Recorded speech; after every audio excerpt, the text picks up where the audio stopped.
On a affaire vraiment à des pyromanes. Je rappelle, parce que ce sont des choses qui ne sont jamais dites, que le père de Benjamin Netanyahou était à l'extrême droite de l'extrême droite sioniste dans les années 20 et 30. Une extrême droite qui a salué l'arrivée d'Hitler au pouvoir.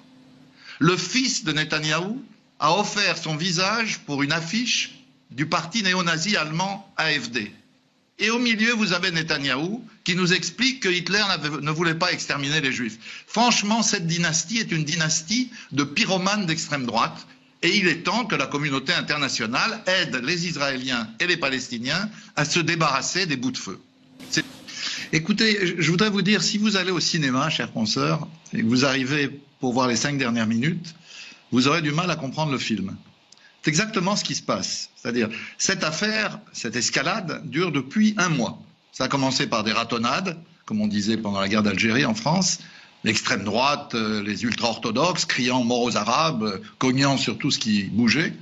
Ensuite, on a eu le député fasciste Itamar Ben-Gvir qui s'est agité pour essayer d'accélérer le vol de 13 maisons palestiniennes à Sherjara.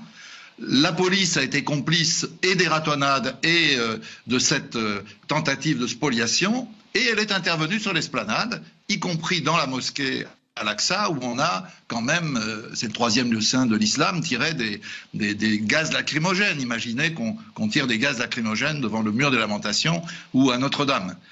Et donc, c'est à ce moment-là qu'effectivement, le Hamas répond par des tirs de missiles sur Jérusalem. Et tout cela coïncide, pour tout arranger, avec le Ramadan, d'un côté, et la fête des Israéliens pour l'annexion de Jérusalem-Est.